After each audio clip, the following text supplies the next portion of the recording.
Hello friends, welcome to my channel. कैसे हैं आप सब? उम्मीद करती हूँ कि ठीक होंगे आप सब, बिल्कुल मेरी तरह। ये मेरी मम्मी हेलो करो। मैं जैसा कि मैंने आपको बताया था, मम्मी मेरी थोड़ी बीमार रहती है। आज हमारी सीबीएसई की वर्कशॉप थी, स्कूल में ट्रेनिंग थी, तो जिसकी वजह से मुझे लेट हो गया और आज मम्मी को घर का सारा काम करना पड़ा, जिसकी वजह से मम्मी अब थक चुकी हैं, क्योंकि ये रात से ही थोड़ी ज़्यादा बीमार, रात से क्या, ये परसों रात से यानी कि 25 से ये थोड़ी बीमार चल रही हैं। इनको एसिडिटी की प्रॉब्लम है, क्योंकि ये हार्ट पेशेंट है, इनको बार बार एसिडिटी की प्रॉब्लम हो जाती है, जिसकी वजह से इन्होंने जितना खाया था दिन में खाना, जो भी थोड़ा बहुत खाना खाती हैं ये, वो सब इन वॉमिट के थ्रू बाहर निकल गया और इनकी बॉडी में बिल्कुल भी जान नहीं बची। तो कल मम्मी ने पूरा दिन रेस्ट किया, पर शाम को इनकी एक फ्रेंड हैं, उनके यहाँ जाना पड़ गया, क्योंकि उनकी सिस्टर इन लॉ की डेथ हो गई थी, जिसकी वजह से वो काफ़ी दिन से अपनी सिस्टर इन लॉ के यहाँ थी। और जैसे ही वो आई हैं वापस, तो मम्मी और मेरी मम्मी की एक और फ्रेंड, मतलब इनका 3 का ग्रुप है, और तो मम्मी और मेरी आंटी दोनों उनसे मिलने गई थी। मम्मी वहाँ से आई तो मम्मी को की तबीयत और ज़्यादा ख़राब हो गई, मम्मी को थोड़ी और ज़्यादा एसिडिटी बनने लगी, जिसकी वजह से मम्मी कल रात को बिल्कुल आराम करती रहीं। और मगर इनको चैन नहीं है, ये आराम कर नहीं सकती।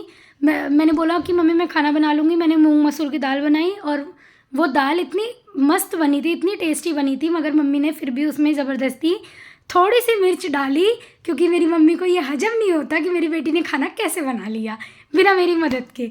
तो मैंने परफेक्ट पानी डाला। मेरी दीदी कह रही थी कि तुम्हारा नमक भी ठीक है, भगवान जाने मम्मी ने नमक डाला था या नहीं डाला था, और मम्मी जाने। तो फिर रात भर मम्मी कल सोई नहीं, मम्मी की पीठ में भी दर्द होता रहा, क्योंकि वॉमिट करने से बहुत ज़ोर पड़ता है हमारी बॉडी, मतलब हमारे सीने में और हमारी पीठ पे। तो मम्मी की ना बॉडी बहुत कमज़ोर हो गई, बहुत वीक हो गई हैं। जब से इनको दिवाली के टाइम पे हार्ट अटैक आया था, तब से मम्मी बहुत वीक हो गई हैं उसके बाद से।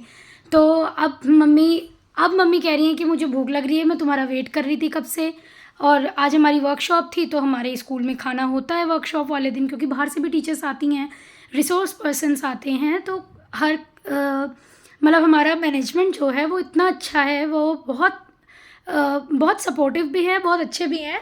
और वैसे भी आप नॉर्मली भी कहीं वर्कशॉप पे जाइए तो आपको वहाँ पर खाना पीना सब कुछ मिलता है, क्योंकि बहुत लंबे सेशंस होते हैं, कुछ 3 और 4 सेशंस होते हैं। और 2 रिसोर्स पर्सन थे हमारे यहाँ, और दोनों ही रिसोर्स पर्सन इतने अच्छे थे, इतने नॉलेजेबल थे, इतने एक्सपीरियंस थे कि उनका बताना और हमारा सीखना दोनों ही ऐसा लग रहा था कि जैसे एक दूसरे के पूरक हों। और जैसे जैसे वो चीज़ें बता रहे थे, आज उन्होंने स्ट्रेस मैनेजमेंट के ऊपर हमारी क्लास ली, और जैसे जैसे वो बता रहे थे ऐसे लग रहा था कि हाँ, मुझे तो इस चीज़ से भी स्ट्रेस होता है, मुझे तो इस चीज़ से भी स्ट्रेस होता है। पर मुझे एक चीज़ के लिए अपने ऊपर गर्व महसूस हुआ कि मुझे मेरे बच्चों से स्ट्रेस बिल्कुल नहीं होता। मेरा भांजा बोलता है कि तुम अपने स्कूल में बच्चों के साथ कैसे रहती हो, उनकी फेवरेट टीचर कैसे हो, तुम मुझे तो बहुत मारती पीटती हो। प्यार मैं उसको भी करती हूँ, मगर मुझे लगता है कि कहीं ना कहीं वो बिगड़ ना जाए, ख़राब ना हो जाए, या दिन भर की फ्रस्ट्रेशन उसके ऊपर निकल जाती है, जो कि गलत है, मुझे पता है। मगर वो मुझसे इस तरीके से लड़ता है जैसे मैं उसकी मौसी नहीं, उसकी बड़ी बहन हूँ। मेरी दीदी पास में ही रहती है, उसका ससुराल मतलब वैसे तो उसका ससुराल मेरठ में है, पर जिया जी का काम सब कुछ यहीं पर है, तो वो शुरू से ही दिल्ली में ही रहते हैं। और दीदी हमारे घर से, मतलब हमारे घर से उसके घर का 10 मिनट का रास्ता है, तो रोज़ शाम को ट्यूशन के बाद वो अपने बेटे को लेकर यहाँ पर आती है, क्योंकि उसको वो मम्मी के ही हाथों में पला बड़ा है, और जब तक मम्मी उसको देखती नहीं तब तक मम्मी का मन भरता नहीं। मम्मी को लगता है कि भले वो 1 घंटे के लिए आ जाए, मगर आए ज़रूर। अब आने वाली 6 जनवरी को उसका बर्थडे है, और मेरा एक कज़न है, मेरी मौसी का लड़का, वो मौसी मेरी चाची भी हैं, उसका भी बर्थडे है 9 जनवरी को। दोनों को इतनी ज़्यादा एक्साइटमेंट हो रही है कि वो दोनों साथ में बर्थडे मनाएंगे, पर क्योंकि वो बनारस से आने वाला है, तो किसी ना किसी तरह टिकट ही नहीं मिल पा रही है, कभी कुछ हो रहा है, कभी तत्काल में भी बुकिंग नहीं हो पा रही है, बहुत सारे इश्यूज़ आ रहे हैं। और वो रोज़ मुंह बनाकर बैठा है कि मैं कब दिल्ली जाऊंगा, मेरी कब टिकट होगी।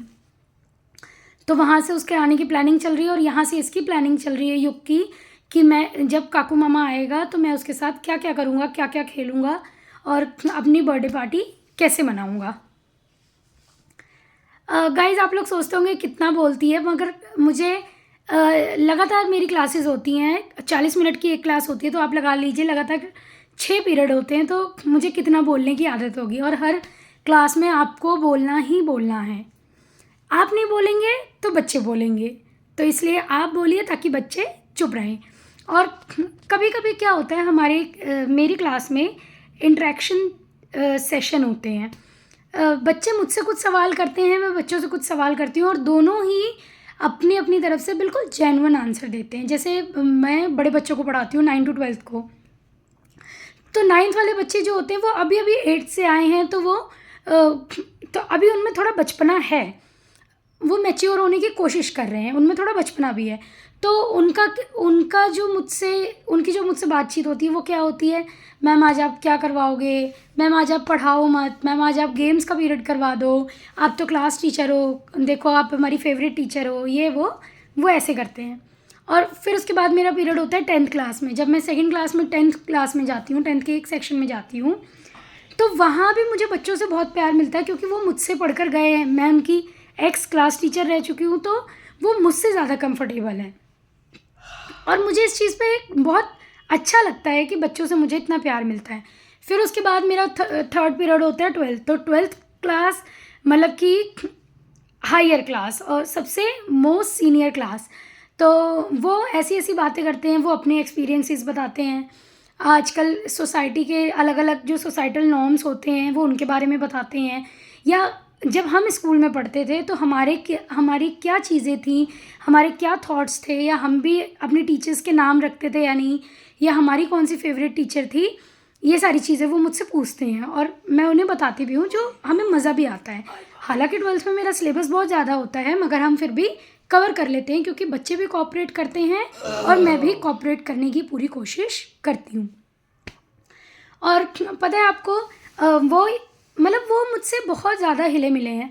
वो मुझसे मेरी पर्सनल लाइफ के बारे में भी पूछते हैं, मेरी प्रोफेशनल लाइफ के बारे में भी पूछते हैं, वो मुझसे मेरी लव लाइफ के बारे में भी पूछ लेते हैं। वो कि मैडम आप शादी कब करोगे, आप अपनी शादी में हमें बुलाओगे या नहीं बुलाओगे, बहुत सारी चीज़ें वो पूछते रहते हैं।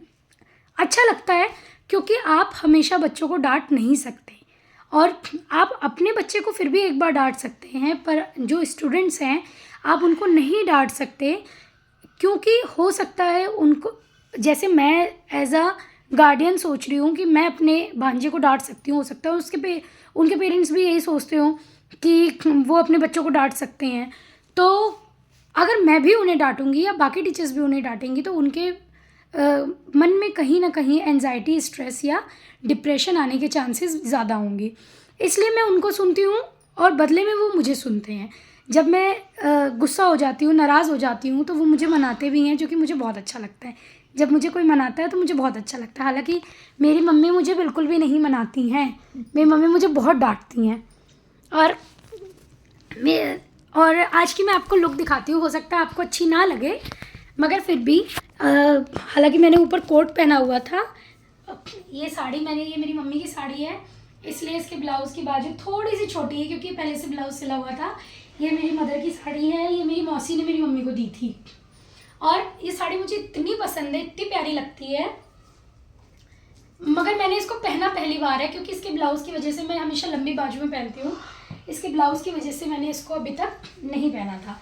और उसके ऊपर मैंने ये कोट लिया था, जो कि मुझे बहुत अच्छा लग रहा था। आपको कैसा लग रहा है प्लीज़ कमेंट करके बताइएगा। और बिल्कुल ऐसे ना, जब आप ऐसे जाते हैं तो बिल्कुल प्रोफेशनल टीचर वाली लुक आती है आपकी। और कितने लोग तो मुझे कहते हैं कि क्या आप गवर्नमेंट टीचर हो, तो ज़रूरी नहीं है कि आप गवर्नमेंट टीचर हो तभी आपके पास चीज़ें अच्छी होंगी या फिर आप अच्छे से पढ़ाओगे। अगर टीचिंग आपका प्रोफेशन है तो उससे पहले वो आपका पैशन होना चाहिए। ये मेरा मानना है कि टीचिंग अगर आपने अपना प्रोफेशन चूज़ किया है तो वो आपका पैशन होना चाहिए, ना कि सिर्फ एक टाइम पास होना चाहिए। क्योंकि बहुत से लोगों का क्या मानना है कि जब हमने लाइफ में कुछ नहीं किया तो चलो हम बीएड कर लेते हैं, मगर मेरा ये मानना है कि बीएड वही लोग करते हैं जिनमें हिम्मत होती है, टीचर वही लोग बनते हैं जिनमें हिम्मत होती है। क्योंकि हमें दिन भर में बहुत से बच्चे ऐसे डील करने होते हैं जिन बच्चों को कोई भी डील करने के लिए तैयार नहीं होता। तो ये रहा मेरा आज का दिन इस टाइम तक का। अब रात को क्या होता है, कैसे होता है, वो मैं आपको नेक्स्ट वीडियो में बताऊंगी। Okay bye. प्लीज़ अपना प्यार मुझे दें, प्लीज़ अपना सपोर्ट मुझे दें, मेरे चैनल को सब्सक्राइब करें, मेरी वीडियोस को लाइक करें और भर भर के कमेंट करिए। और प्लीज़ रिस्पेक्टफुली और लवली कमेंट्स करिएगा, क्योंकि मैं डिज़र्व करती हूँ। Thank you so much, love you all, thank you so much.